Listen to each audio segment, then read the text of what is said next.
La arquitectura fálica crea consciente o inconscientemente una representación simbólica del penis humano. Los edificios que intencional o no se asemejan al pene humano son diversos escritos, una fuente de diversión para los lugareños y turistas de todo el mundo. Antropólogos y sociólogos feministas han protestado a la naturaleza simbólica de la arquitectura fálica, si no porta misil, especialmente de los grandes rascacielos y torres dominando el paisaje de ciudades. Científicos estudiando grupos humanos se quejan de unos símbolos de la dominación y del poder y la autoridad masculina. Estas torres y estas estructuras verticales dicen y pueden, sin darse cuenta o subconscientemente, tienen unas connotaciones machistas. Existen muchos ejemplos de arquitectura moderna que pueden interpretarse como fálicos, pero en ningún caso proclaman la existencia del arquitecto, admitiendo específicamente este significado fálico a un aspecto intencional de un diseño del penis masculino. Las imágenes fálicas creadas entre culturas muy antiguas y sus conexiones con otros trazos distintos se encuentran en los objetos tradicionales básicos. Por ejemplo, los símbolos fálicos en religión. En hablando alemán, la ciencia del hombre o doctrina del hombre se refieren a la adoración ritual del pene humano. Por sentencia, han sido encontrados en monumentos de referencia en muchas culturas milenarias. Por ejemplo, la India.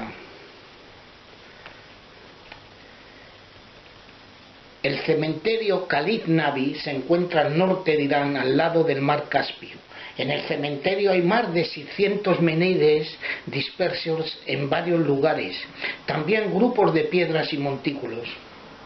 En los medios populares, las piedras se describen a menudo como ejemplos de arquitectura fálica y este sitio tiene una importante atracción turística. Los turistas apuntan falos cilíndricos gruesos con puntas redondeadas como si fuesen representaciones del sexo masculino. Las piedras redondeadas en forma de trébol se han atribuido a formas femeninas, por consecuencia a tumbas de mujeres. En la misma religión se encuentra la histórica torre de Gombaz Qabus, en la provincia persa del Golestán. Símbolos fálicos del Bután. El pueblo Sofsoka está en el valle del Punaka del Bután. Se le denomina el pueblo del falus, donde estos adornan casi todas las superficies visibles.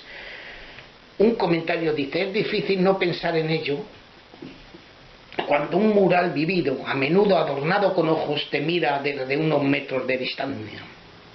Sofsoka, también conocida como la aldea del falo del Bután, es una aldea única a 8 kilómetros al sur de Punaka, capital del país, con Thimbu, al este del Himalaya. En el Bután la religión de Estado es el budismo. En Sofsoka se pintan falos en cada casa como símbolos desconocidos, puesto esta costumbre data del siglo XV y diversas anécdotas y cuentos dan origen a esta peculiar tradición. La aldea es un espectáculo colorido y fascinante, con falos de todas las formas, tamaños y colores adornando los edificios, lo que la convierte en uno de los lugares más insólitos del viajante. ¿Sabías que en Bangkok hay un altar donde el falo es el rey? Escondido en un bosque detrás del Swiss Hotel antiguo Hilton. En Milton, el lugar está dedicado a la diosa Chaume Taptin, una deidad a la que los tailandeses acuden a venerar, todavía hoy en día rodeada de misterio, y de decenas de representaciones fálicas de todos los tamaños. El Chaume Tuptin, oratorio de la diosa Tuptin, es un santuario ubicado detrás del Nailer Park Hotel, cerca de la embajada del Reino Unido y de la Suiza. Sus orígenes son oscuros. Lo único que se sabe de Nailer: construiría una casa para su espíritu y se supone habita aquí en el oratorio. Las ofrendas tradicionales son ramos de jazmín blanco y capullos de loto blancos o rosados. Se hacen ofrendas menos típicas en forma de falo en erección, tratándose de amuletos. Estos amuletos a lo largo de los años se han ofrecido por docenas y cubren toda la superficie de la casa del espíritu de Nailer, Kandisukuk, Java. En el monte Lawu, de 3.000 metros de altura, se encuentra en la isla de Java de Indonesia. Y él arbitra muchos templos construidos en las laderas alrededor de 2.800 años, más o menos. Lekandi Sukuk es uno de ellos. Tiene un relieve temático distinto de otros templos hindús donde la vida antes del nacimiento y la educación sexual son sus temas principales. Su monumento principal es una estructura piramidal simple con relieves y estatuas frente a ella, incluidas 3 tortugas y una figura masculina agarrando su pene y otra estatua gigante de tipos semblables. Suku todavía se utiliza como lugar de culto en todas las islas adyacentes. Acuden allí en peregrinación. Con el templo de Seto, situado en la misma región, es uno de los templos javaneses del fin de un periodo donde había acabado este tipo de construcción encontrado hoy en día. El lingam o linga es un objeto en el que Shiva está presente cuando se le invoca. Shiva es uno de los 3 dioses hindúes primordiales junto a Brahma y Vishnu. A veces se considera a Shiva el dios del yoga. Dotado de gran poder, lleva una vida sabia en el monte Kailash.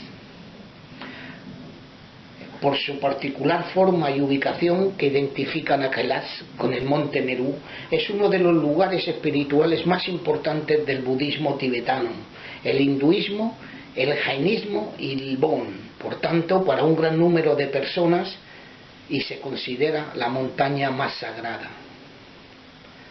La montaña aún no ha sido escalada debido a su importancia religiosa. Es el único monte importante en todo el mundo que no tiene ningún intento conocido de ascensión. En diferente a las creencias religiosas budistas e hindúes, ha sido llamado la montaña más sagrada de Asia. El primer permiso de ascenso fue concedido en 1985. Después no se ha concedido ningún otro permiso por protestas mundiales de varios grupos religiosos, quienes, apoyados por montañistas famosos, rechazaron la ascensión al Kailash. El recorrido por la montaña es un sendero de 53 kilómetros que conduce a una altura de 5.700 metros y es la peregrinación más importante para los seguidores de estas religiones. En el marco de la religión hinduista, un lingam es la representación de Shiva, de apariencia fálica. Shiva, como Brahman, alma absoluta y universal, es el Señor Supremo, es la imagen del fuego divino. Pero académicos consideran que los lingam originalmente es un símbolo fálico. El Museo de Islandia es el único museo del pene auténtico del mundo, la Faloteca Islandesa, o Museo Falológico de Islandia, se encuentra en Reykjavik, la capital de Islandia, y se caracteriza por poseer la más extensa colección de penes de diferentes especies de animales. La colección comienza cuando el fundador y médico original Sigurd Hjartarson recibió un pene de toro de broma en su profesorado cuando trabajaba de director en el pequeño pueblo de Akranes, un municipio situado en la costa oeste de Islandia. Darle un falo se convirtió en una broma recurrente y como algunos profesores trabajaban en verano en una estación ballenera, Sigurd consiguió algunos especímenes interesantes, lo que despertó en él un interés para coleccionar más especies de mamíferas y más.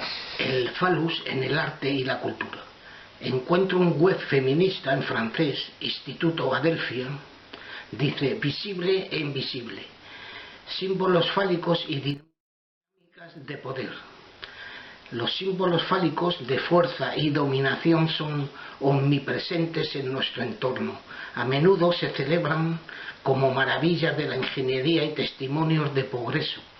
El obelisco de Luxor, erigido en la Plaza de la Concordia, París, o la torre inclinada de Pisa en Italia. Esta reflexión compartida explora el impacto de estos símbolos en la sociedad y en los individuos, en particular en las mujeres. Obeliscos y menires. No sé si todo el mundo se ha dado cuenta del hecho en Italia, sobre todo Roma. Estos falus son sobre cada plaza donde hay edificada una iglesia, signos egipcios relacionados con alguna plegaria, oración o doctrina de sumisión hacia el falus o el sexo masculino. También la construcción de las iglesias o los alminar o minaretes musulmanes tienen aspecto de falus. En algunas iglesias tienen dos torres en lugar de una, solo en medio. ¿Y los faros de las costas? ¿Cuál diseño podrían fabricar? Hoy más que nunca, los profesores estudian y analizan la arquitectura moderna y el arte de la decoración exterior, sea en la concepción de edificios públicos o privados.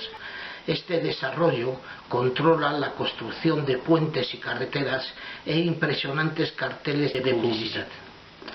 La sociología de las ciencias sociales o ambientales nació en los años 70, observando teorías de modernización, desarrollo sostenible, etc., creando nuevos organismos dentro de ministerios de los antiguos gobiernos en los países, decimos, desarrollados. Según los arquitectos y restauradores de edificios, en líneas generales se considera que casi todos los antiguos monumentos alargados y erectos, como los obeliscos y menires, son representaciones fálicas, estereotipadas y suelen aludir al poder, a un culto a la copulación y apareamiento.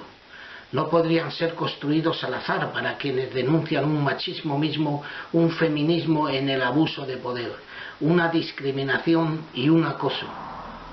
En este caso, ¿de cuál manera las mujeres en su abuso de poder describirían un monumento sexual dedicado a su sexo? ¿Sería la cruz o las cruces en todo su estilo, donde el penis o falus es cortado por una lama a la altura del glande y en el medio un hombre herido y derrotado? Bien podría ser la significación moderna del Jesucristo posterior de los años de los siglos XII de nuestra era. ¿Y por qué no Stonehenge, con el círculo de piedras y mismo a un lado del círculo caído, sin ninguna persona perdona, resuelva para quién fue construido si no fuera un icono del sexo de la mujer?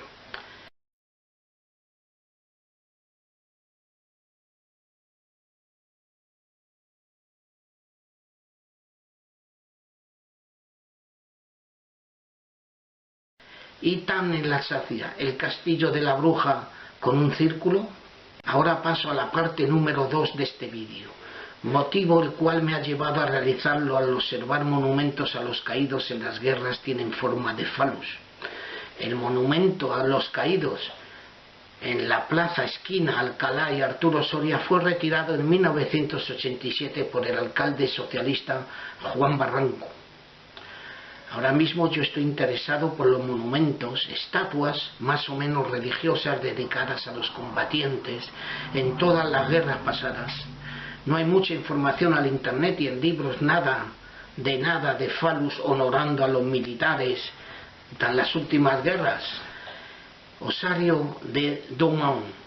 Todo el mundo ha oído hablar del Douaumont o de la Primera Guerra Mundial, bosques llenos de cachivaches instalado en 1932 muy cerca de Luxemburgo y Bélgica, a la orilla derecha del río La Mosa. Tiene un simbolismo personal dedicado al falus por completo, aunque sería dañar la mentalidad de estos ideólogos constructores creyentes de una sola paz duradera entre un solo pueblo dictador, y siempre en conflicto siembra desconfianza los campos llenos de cruces. Aunque moleste, la forma del osario del Douaumont Dicen su interpretación es a menudo malinterpretada. Lo más frecuente es que el ciudadano se confíe en la representación de una concha o de una espada plantada en el suelo para simbolizar la paz entre las naciones, pero su forma y estilo ha dejado grabado opiniones diferentes. Un blog dice: la torre de 137 metros de largo y 46 metros de altura es un edificio de 137 metros. Simboliza el mango de una espada clavada en el suelo hasta la empuñadura, representada por las dos alas del monumento, como signo de paz eterna. Bien, para ser honesto, lo encuentro francamente fálico y feo. Se habla de una posible influencia egipcia, según la cual el monumento se inspiró en los obeliscos egipcios. Se estima en la batalla de Verdún alrededor de 80.000 soldados nunca fueron encontrados y aún se encuentran bajo la tierra de los bosques. En 1984 firmaban una reconciliación entre el presidente francés François Mauricio Adrien María Mitterrand, socialista de extrema derecha, y al otro lado el judío demócrata Helmut Joseph Michael Kohl.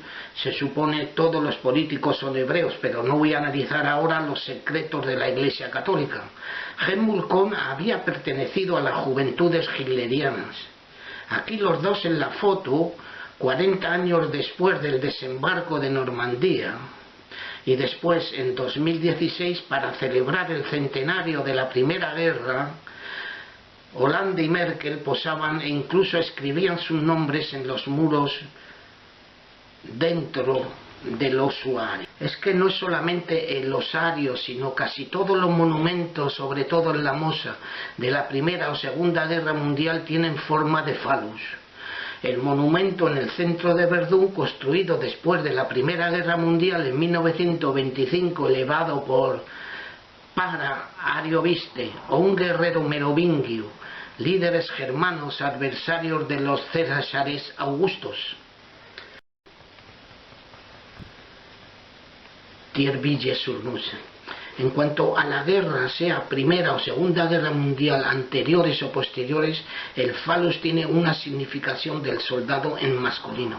Es decir, no hay o no ha habido mujeres soldados antes de esta época para impregnar un monumento en su honor, para hacer un recordatorio al hombre soldado, guerrero, alemán, francés, americano o italiano.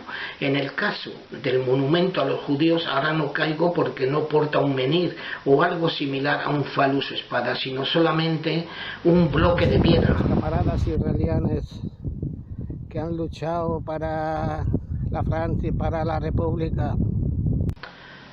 Puede ser judíos o musulmanes, algunos de estos dos han llegado a combatir en una de estas guerras pasadas, pero no se les ha dado el signo de la virilidad.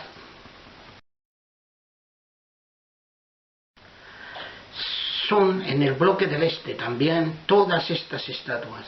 Son en Madrid dedicados a los monumentos a los muertos y todos tienen una relación próxima a la religión.